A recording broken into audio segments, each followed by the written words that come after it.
Muy buenas tardes, gracias a los medios de comunicación que nos acompañan en esta tarde. Recibimos en este momento a las autoridades del Gabinete Económico. Nos acompaña Alejandro Zelaya, ministro de Hacienda, María Luisa Allén, ministra de Economía, está también con nosotros Michelle Sol, ministra de Vivienda, y Morena Valdés, ministra de Turismo.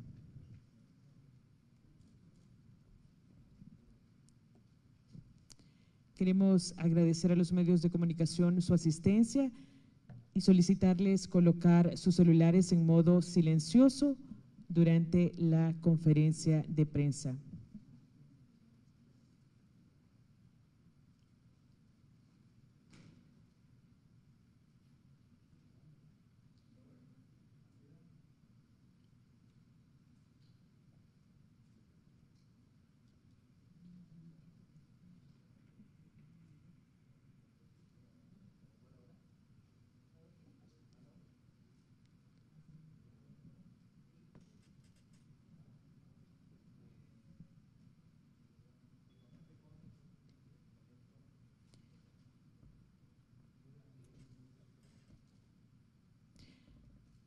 Vamos a dejar con ustedes al ministro de Hacienda, Alejandro Zelaya.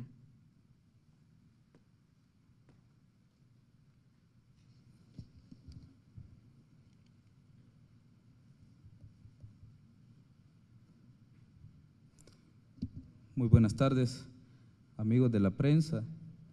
Gracias por acompañarnos en esta conferencia para hablar sobre la situación de las finanzas públicas de El Salvador. Recientemente nosotros hemos tenido una entrevista con la agencia internacional Reuters. También este día concedimos una entrevista a EFE, que es otra agencia internacional, y a raíz de eso han surgido una serie de cuestionamientos o de algunas preguntas sobre el estado de las finanzas públicas de El Salvador y qué es lo que nosotros estamos conversando con el Fondo Monetario Internacional. En ese sentido, decidimos dar una conferencia de prensa para que toda la población salvadoreña esté informada y que también podamos hacer un pronunciamiento que les sirva a ustedes como medios de prensa. Así que esa es la razón por la que convocamos este día a todos los medios acreditados para que nos acompañaran en esta conferencia, ¿no? En los días recientes, hemos visto también cómo los bonos de El Salvador y también el ENVI ha tenido resultados positivos a partir de la elección que tomaron los salvadoreños este 28 de febrero.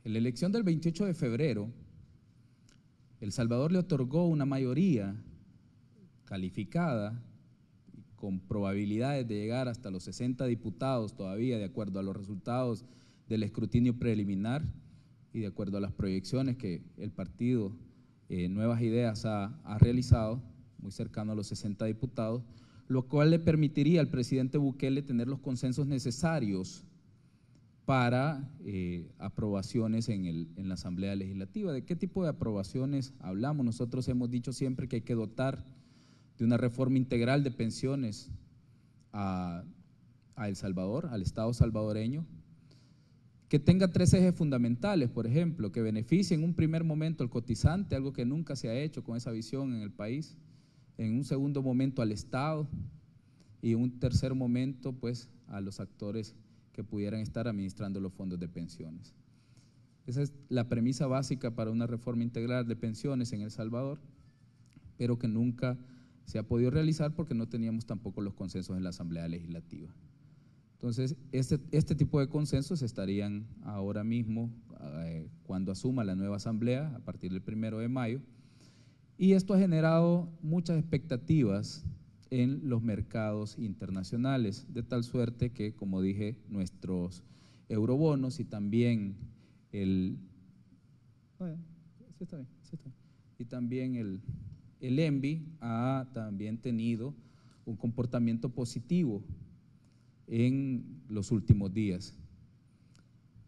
El ENVI, que es el indicador de mercados emergentes respecto de los bonos que emite el Estado de Estados Unidos, valga la redundancia, se ha movido positivamente 92 puntos básicos desde el 22 de febrero hasta los primeros días del mes de marzo. Es decir, hemos tenido casi un punto porcentual, ¿no?, de reducción en nuestro nivel de riesgo país. Esto indica que nuestra tasa de interés que pagaríamos por los bonos se estaría reduciendo cada día más, de acuerdo a las políticas públicas se vayan implementando en el mandato del presidente Nayib Bukele. Durante la entrevista con Reuters nos consultaban que sí, qué conversaciones nosotros teníamos con el Fondo Monetario Internacional, y nosotros les decíamos que nosotros conversamos recurrentemente con todos los organismos multilaterales, Banco Mundial, Banco Interamericano de Desarrollo, el Banco Centroamericano de Integración Económica, el Fondo Monetario Internacional. ¿Por qué? Porque estas cuatro instituciones, que son las más grandes, hay otros organismos multilaterales, pero estas cuatro instituciones proveen a los estados de financiamiento necesario para apalancar las finanzas públicas. El Salvador tiene un historial de crecimiento galopante de la deuda externa. El presidente Bukele asumió la gestión en el año 2019 con un 70% de la deuda respecto al PIB, ¿no? Eso era el porcentaje que tenía la deuda de El Salvador cuando el presidente asumió la presidencia, al 70%. Además de eso, hay que recordar que en el año 2016 a El Salvador se le impuso una ley de responsabilidad fiscal, y una ley de responsabilidad fiscal no se impone o no se aprueba en un país si un país está sano financieramente. De tal suerte que la ley de responsabilidad fiscal perseguía que se fuera reduciendo un punto porcentual de la deuda externa del país cada año. Esta misma ley de responsabilidad fiscal tuvo que ser suspendida temporalmente, como lo hicieron países como Colombia, Panamá y otros países que tienen ley de responsabilidad fiscal, para poder atender la emergencia por COVID-19. Nosotros estamos ya prontos a presentar el plan de vuelta a la ley de responsabilidad fiscal, como lo harán todos los demás países, y que se podría adoptar a inicios del año 2022, porque el presupuesto general de la Nación de este año ya está elaborado, ¿no? Entonces tendríamos que retomar toda la planificación fiscal para reducir progresivamente los niveles de deuda de El Salvador en el corto y en el largo plazo. Entonces, este tipo de conversaciones que hemos tenido con el fondo han sido por los efectos que han tenido las administraciones de los gobiernos anteriores, y eso quiero ser muy enfático. El presidente Bukele lo que está haciendo en este momento es arreglando los problemas generalizados que nos dejaron los gobiernos de Arena y el FMLN. ¿Por qué digo esto? Porque nos ha tocado reconstruir la red de hospitales, nos ha tocado reconstruir toda la estrategia de promoción de turismo, nos ha tocado reconstruir toda la política pública de vivienda en El Salvador, que nunca dotó de vivienda verdaderamente a los más necesitados. Nos ha tocado reconstruir los enlaces con el sector privado, nos ha tocado reconstruir nuestra política comercial, tanto en el exterior como en el interior. Nos ha tocado reconstruir nuestra política de exportaciones y de incentivos a ciertas industrias. Y evidentemente nos toca reconstruir las finanzas públicas que nos dejaron, porque pareciera, ¿no?, por algunas voces que yo he escuchado, críticas a las que, como digo, siempre hay que escuchar, pareciera que al presidente Nayib Bukele le heredaron el paraíso terrenal, pero eso no es así. Entonces, nosotros, para continuar con nuestros planes de gobierno, para continuar llevando soluciones a la gente, para continuar arreglando lo que ellos nos han dejado, necesitamos conversar con los organismos multilaterales. Si no converso, por ejemplo, con el Banco Mundial, no puedo financiar la brecha del presupuesto 2021. Si no converso con el Banco Interamericano de Desarrollo, no puedo financiar el programa de computadoras, por poner un ejemplo. No puedo financiar la reconstrucción de hospitales. No puedo financiar el abastecimiento de medicamentos. No puedo financiar los implementos para nuestros policías. Para que tengamos un ejemplo, el Banco Centroamericano de Integración Económica nos otorgó a nosotros para las 2 primeras fases del plan control territorial 200 millones, 109 millones para la primera fase y 91 millones para la segunda. Si no mal recuerdo, esos eran los dos tramos que nosotros habíamos negociado con ellos. El BCIE es un organismo multilateral. No me va a ayudar o no me va a prestar dinero a un Estado si no cumplo las condiciones necesarias. Es decir, para que nos entiendan todos los salvadoreños quizás, si usted va al banco a pedir un crédito, el banco no le va a dar el crédito solo porque usted lo llega a pedir. Tiene que ir a presentarle un recibo de agua, un recibo de luz, que tiene un domicilio ahí. Luego, si es un crédito productivo, tiene que irle a mostrarle su negocio.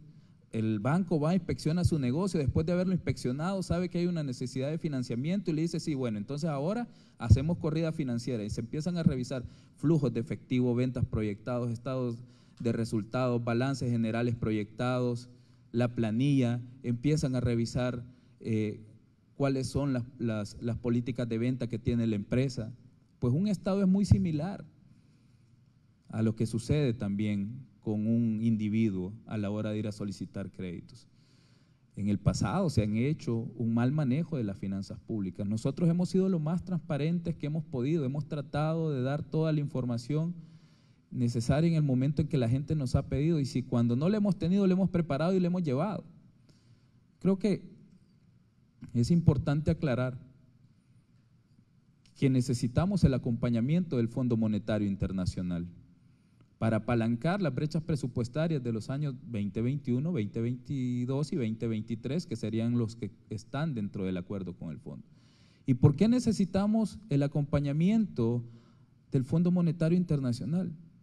Pues para que se ejecuten los programas de gobierno, para que se ejecute el programa de computadoras, para que sigamos reconstruyendo hospitales, para que sigamos construyendo escuelas. El BCIE recientemente también aprobó el programa Mi Nueva Escuela por 180 millones que intervendrá en 200 escuelas. Y así hay un sinfín de operaciones en los organismos multilaterales que necesitan también el acompañamiento de la Asamblea Legislativa.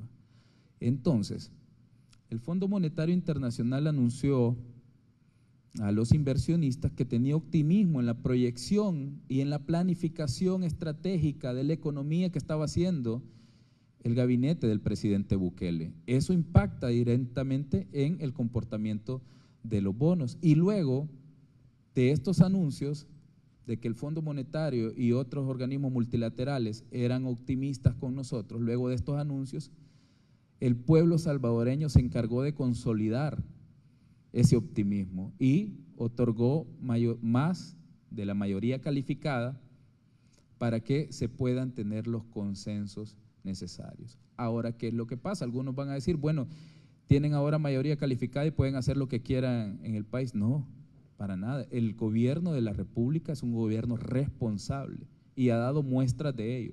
Nosotros recibimos en el año 2019 una brecha presupuestaria de 1.200 millones y en el presupuesto 2020 se redujo a 645 millones. Esa era la brecha presupuestaria del año 2020. Evidentemente luego llegó la emergencia por COVID-19 y no íbamos a dejar que la gente se muriera.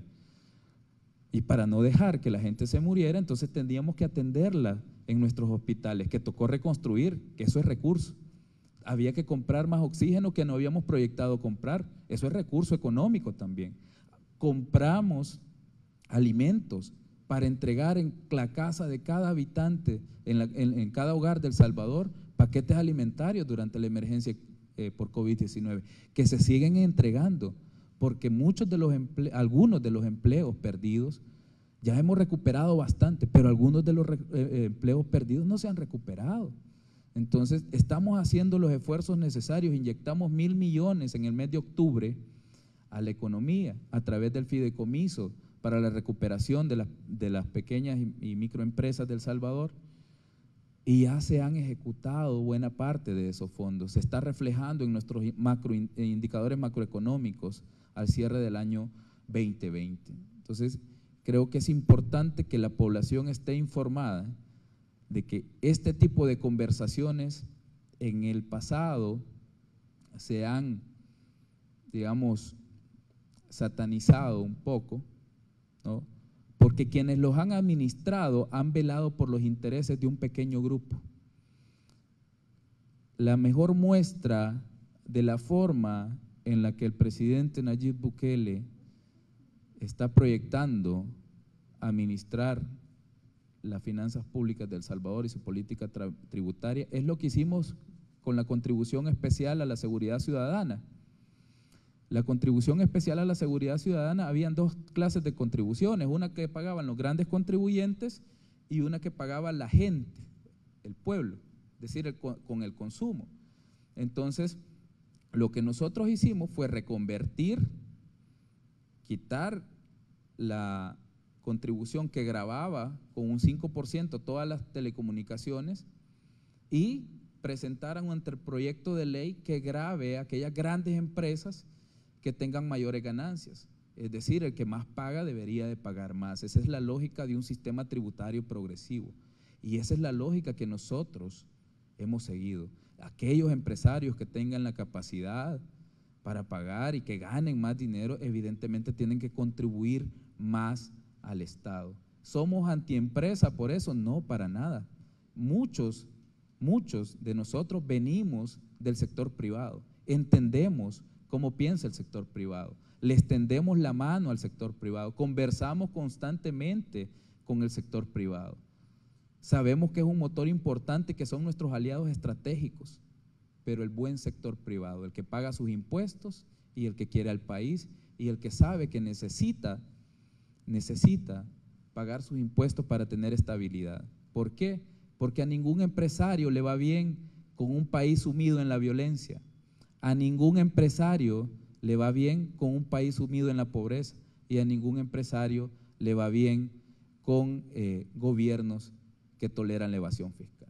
Así que eso creo que es lo que nosotros debemos entender, que esta es una sinergia entre el sector público y el sector privado. Estamos haciendo nuestro mayor esfuerzo. Evidentemente, el acuerdo o otras aristas que se tengan que hablar con los multilaterales, nosotros somos lo más transparentes posibles para hablar del tema. No incluye, mucha gente ha estado especulando que vamos a incrementar impuestos. O sea, una cosa es especular lo que ellos hicieron en el pasado. ¿Qué hacían en los acuerdos? Para no afectar a las grandes empresas con grandes ganancias, hacían que los impuestos mejor se incluyeran o se cargaran el impuesto al consumo o el IVA, como nosotros decimos. Entonces lo pagaba la población.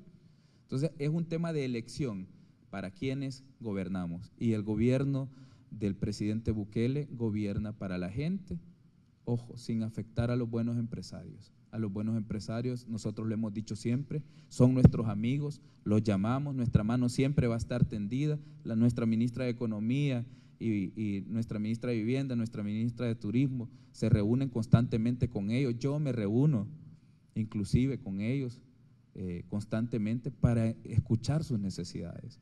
Y como digo, son nuestros mejores aliados en el progreso de El Salvador. Ministro, una pregunta. ¿Ya hay un acuerdo firmado o se está por firmar un acuerdo con el FMI? Y también, ¿qué tipo de condiciones podrían contemplarse en este acuerdo? Usted mencionaba de que también no se contempla el aumento de impuestos, pero ¿de qué tipo de condiciones se pueden contemplar entonces? No. Le decía de que usted mencionaba de que no se contempla el incremento de impuestos, pero de no ser así, ¿qué tipo de medidas se contemplan en los acuerdos con el FMI y también si hay un acuerdo firmado con el Fondo Monetario Internacional? Sí, vea, nosotros hemos dicho categóricamente, estamos en conversaciones, punto, nada más. No hay acuerdo firmado, no hay, o sea, de hecho es, cuando hablamos de conversaciones y negociaciones con organismos multilaterales, como BCIE, Fondo Monetario, Banco Mundial, BID, infinidad de otros, ¿no? FIT y otros que pueden intervenir en el país, BIDLAD, BIDINVEST, son iniciativas privadas principalmente. Con todos ellos firmás acuerdos en todo momento y firmás contratos de préstamo en cualquier momento. Y hay condicionalidades, como en cualquier préstamo. En este caso nosotros podríamos obtener hasta un 435% de la cuota de El Salvador, es decir, que básicamente estaríamos rondando un acuerdo que podría ser entre 1.200 y 1.300 millones, repartido esto evidentemente en 3 años. Para el primer año podríamos recibir entre 450 y 500 millones para financiar la brecha presupuestaria del presupuesto 2021. ¿Cuál es la ventaja? ¿Por qué ir con el Fondo Monetario Internacional a conseguir ese financiamiento y por qué no ir con un banco normal, pues un banco tradicional? Un banco tradicional no te va a dar una tasa de un 1.4%, por ejemplo, que son las formas en las que el Fondo Monetario Internacional, por ejemplo, nos otorgó el RFI de abril del año pasado por 389 millones. Esas condiciones no las encontrás en ningún otro lado. ¿Por qué contratar con el BID? Porque justamente es lo mismo. Hay un periodo de gracia de repago de la deuda que nosotros podemos usar. Es decir, no nos cobran ni intereses ni capital durante 3 años, por ejemplo. En algunos casos, que en los contratos son 5 años los que se negocian como periodo de gracia. Y las tasas de interés son de un 2.11, las más altas que tenemos actualmente, las que nosotros hemos contratado, es de un 3.11, esa es la más, 3.14, perdón, la más cara que tenemos con multilateral. Pero si nos vamos al mercado internacional de valores, a los bonos, nosotros podríamos estar pagando tasas entre 5 y 6%, ¿no? En condiciones normales. El año pasado no hay que tomarlo en cuenta. Todo el mundo toma referencia a las tasas de interés que se colocaron el año pasado. Todos los países tuvimos que salir a colocar deuda y era lo único que había en el mercado y tenías que tomar la liquidez necesaria para hacerle frente a la pandemia. Esas decisiones atrevidas y audaces y de crisis bien tomadas que las realizó el presidente Bukele son los que tienen los resultados que tenemos en la emergencia. El menor número de decesos en la región, el menor número de contagios en la región, la mayor capacidad instalada en la región para atender COVID-19. Entonces, ese tipo de cosas es lo que se está hablando con el Fondo Monetario. Ahorita no hay medidas específicas, ¿no?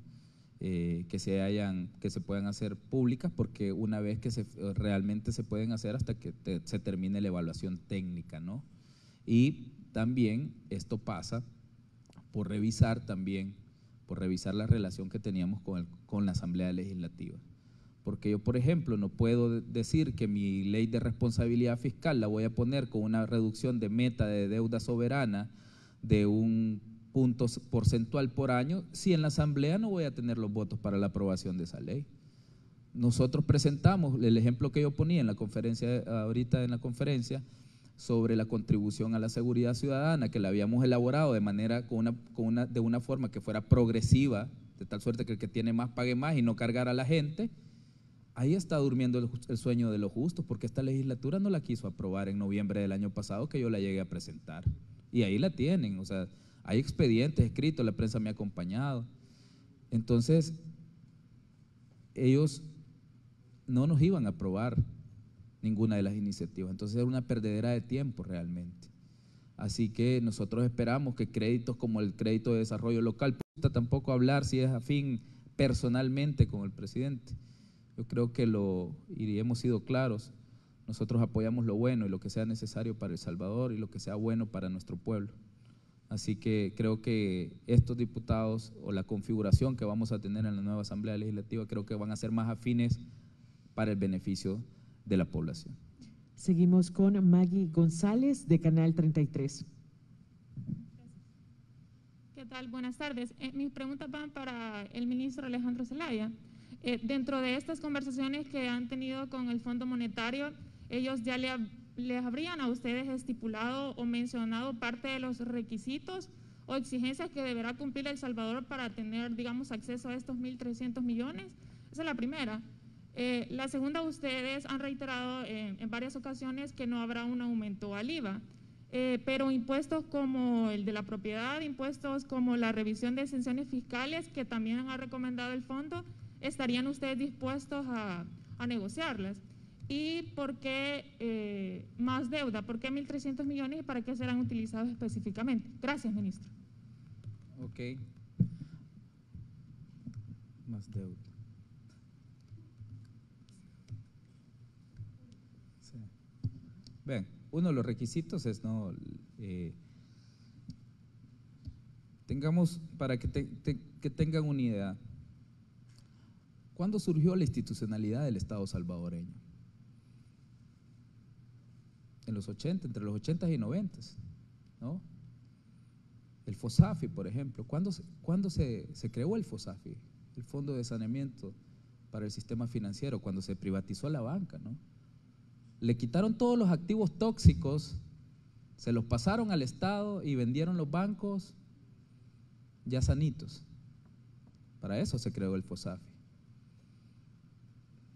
Y ojo, con lo que voy a decir, yo sé que algunos opositores van a salir a tergiversarlo y van a decir que nosotros hablamos de planes de despidos masivos y no sé qué. No, nosotros no estamos hablando de eso. Estamos hablando de eficientizar el gasto público. Es decir, y esta gente que está en el FOSAFI, ¿para qué nos sirve? Ellos fíjate que son expertos bancarios. Entonces llevémoslo a la superintendencia del sistema financiero y que la super tenga mayores competencias para verificar que se cumpla la normativa.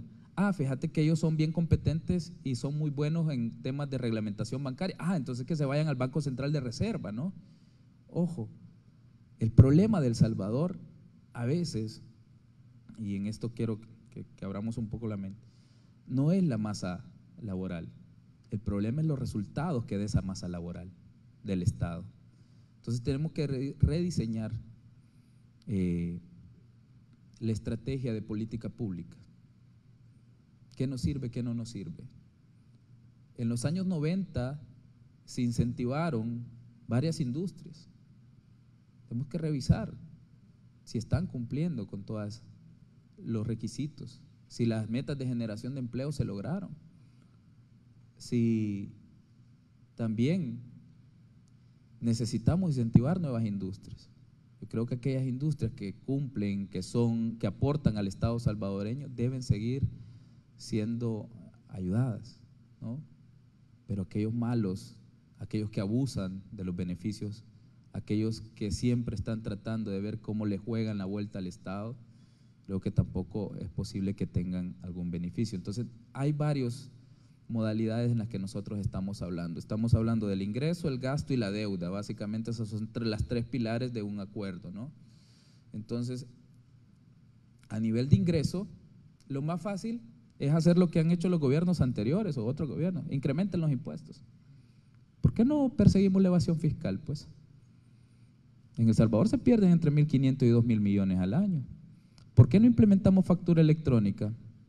¿Por qué no perseguimos el contrabando? ¿Por qué no reactivamos todo el capítulo de precios de transferencia que fue declarado inconstitucional?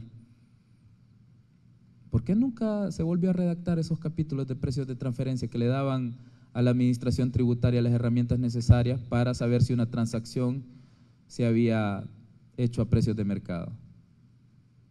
Creo que es un tema de ingenio, ¿no? Y saber cuáles son las prioridades para los gobernantes. Las prioridades para los gobernantes en los anteriores eran beneficiar a un pequeño grupo. Y yo no digo que ese pequeño grupo no tenga derecho a tener acceso a los beneficios del Estado. Claro que sí, pero bajo la ley, bajo la transparencia, bajo la rendición de cuentas. Pero no es despellejando al Estado que la ganancia de los privados crece. Es más, se empieza a deteriorar. Todo empresario que está con un pueblo sin las condiciones adecuadas no tiene ninguna oportunidad de crecimiento. ¿Por qué? Porque en cualquier momento la delincuencia, el hambre, la pobreza, el subdesarrollo en general, si lo quieren ver en una categoría generalizada, va a llegar hasta él. Entonces, nosotros tenemos que ser responsables con nuestro pueblo. Así que no estamos hablando de eso. Lo hemos cambiado por ingenio, por pensamiento y no hacerlo más fácil, como lo hacían los gobiernos anteriores. El tema de que es más deuda. Vean, nosotros somos los primeros. Yo creo que en mis primeras intervenciones como ministro de Hacienda, yo decía, bien, hay que hablar de un plan de manejo de la deuda de corto plazo. Ninguno de los gobiernos anteriores se quiso comprometer a eso. ¿Por qué? ¿Por qué nosotros sí y por qué ellos no? Porque no estaban interesados en el futuro de El Salvador. Yo he dicho abiertamente que he tenido conversaciones con el Fondo Monetario, siempre. Y digo, miren, son conversaciones constantes con todos los multilaterales, constantemente. Porque estoy buscando las mejores opciones para El Salvador, para el país, no para un pequeño grupo de interés que sigue interesado en que sigamos vendiendo deuda cara, que sigue interesado en que nuestro país siga sumido en el subdesarrollo, para ellos poder obtener un pequeño margen de ganancia. Eso de verdad es una mezquindad. Por tener un par de pesos extra, condenar el futuro del país, no entienden que se están condenando ellos mismos y también a sus futuras generaciones. Finalizamos la ronda de preguntas con José Barrera, de Diario El Mundo. Buenas tardes, ministro. Una pregunta. Buenas tardes. En las conversaciones con el fondo, ¿qué es lo que se pretende hacer? ¿Tener una negociación en línea como la facilidad de servicio ampliado como el que se firmó con Costa Rica? ¿En qué condiciones se generaría el acuerdo? ¿Y cuál es la hoja de ruta, el calendario, o si se tiene la llegada de una misión del fondo en el corto Solo plazo? lo de Costa Rica no te lo entendí muy bien, luego, después lo que me dijiste después, porque no tengo… La pregunta es, Costa Rica firmó no un stand-by, sino un servicio ampliado. Entonces, ¿sí es lo que pretende el Estado salvadoreño en un acuerdo con el fondo? Vea, con el Fondo Monetario tú tenés dos opciones, o firmar un acuerdo de stand-by o un IFF, un acuerdo de facilidad extendida. Ambos son acrónimos y un nombre, una abreviatura en inglés. Vos podés decidir cuál de los dos. Ahora, un acuerdo de stand-by es más restrictivo en los primeros años. Un IFF te genera una curva de repago muchísimo más larga y un periodo de gracia un poquito más larga. El Salvador lo que necesita es un acuerdo de IFF, no un acuerdo de stand-by. ¿Por qué? Normalmente se dice stand-by casi que como una categoría generalizada, ¿no? Vas a hacer un acuerdo con el fondo, bueno, es un acuerdo de stand-by, ¿no? ¿Ah? Pero realmente las dos modalidades existen. Nosotros estamos hablando con ellos de un IFF, de un acuerdo de facilidad extendida. La otra pregunta me dijiste era la de, perdón. Si hay un cronograma o una hoja de ruta para la llegada de la misión. Sí, hay un cronograma y hay una hoja de ruta, evidentemente, ¿no? Nosotros vamos a hacer anuncios en conjunto en lo que resta. Y como digo, para firmar un acuerdo son dos, ¿no? Si no, lo hacemos nosotros mismos, pues. Entonces, básicamente también esperamos el acompañamiento del fondo para los futuros pasos, ¿no? Entonces estamos siendo responsables, siendo transparentes, estamos hablando con la población. Esto nos va a dar sostenibilidad también a la deuda en el corto plazo, y eso nos va a permitir, porque yo decía esto a Reuters en mi entrevista con ellos.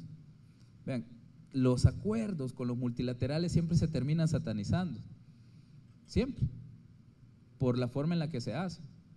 Pero lo que nosotros debemos entender es que el gobierno del presidente Bukele tiene una visión transversal. Sin acuerdo no hay financiamiento, y sin financiamiento no hay obras, no hay computadoras, no hay renovación de los hospitales, no hay implementos. ¿Por qué? ¿Por qué me van a decir esto?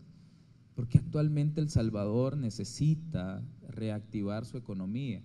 Cuando un país, o cuando una empresa, perdón, para poner el ejemplo más claro, está en problemas financieros, usted tiene dos opciones: o dejarla morir a la empresa, o ir y buscar un crédito y empezar de aquí en adelante a comportarse bien, ¿no? Eso es lo que ha pasado en el país. El gerente anterior dejó la empresa endeudada, no cobró las cuentas por cobrar y además no se dedicó a vender, pero el nuevo gerente llegó y tiene dos opciones nada más: o dejar que esa empresa se hunda, o buscar financiamiento para empezar a implementar una nueva política de ventas, un nuevo plan de marketing más agresivo y no sé qué. Entonces, en los gobiernos o en los estados, el presidente que se va te deja un país quebrado, endeudado, a punto de colapsar, con una crisis social tremenda, con 23 asesinatos diarios, con poca capacidad, con un alto flujo de evasión fiscal, con un sistema tributario complicado. Tú tienes dos opciones: o dejar quebrar ese país, o ir a buscar financiamiento y darle solución a los problemas de la gente. Y la gente eligió un nuevo gerente para que realmente solucione esos problemas. Y la solución de esos problemas pasa también por estos otros, ¿no? Acuerdo y financiamiento para solucionar los problemas de la gente. Y esa es la lógica en la que nosotros lo vemos. Bien. Y María Luisa hace la venta, ¿verdad? Hace la política comercial luego. ¿Fecha probable para tener un acuerdo ya en marcha? ¿Perdón? ¿Una fecha probable en la que ustedes esperarían tener el acuerdo en marcha? No, vean, yo no me quiero tampoco pronunciar por el FMI. Esto tiene que pasar a su directorio, tiene que pasar a su equipo de política económica y fiscal. Nosotros tenemos nuestra propia dirección de política económica y fiscal que trabaja en conjunto con el Banco Central de Reserva, trabaja en conjunto con la Superintendencia del Sistema Financiero. Esto no es algo que sea como tan fácil de decir, lo vamos a tener mañana o lo tenemos hoy. O sea, hemos conversado, lo tenemos las medidas fiscales avanzadas, hemos visto cuáles son las que le benefician a la población, cuáles son las que realmente es un compromiso que tenemos que asumir para darle sostenibilidad a la deuda. Así que creo que vamos a ir anunciando, eso sí. Nosotros tenemos el firme compromiso de ir anunciando y que nuestra población esté informada. Nunca más acuerdos bajo la mesa. Bien, de esta manera concluye la conferencia de prensa. Agradecemos a los medios de comunicación la cobertura. Muy buenas tardes para todos.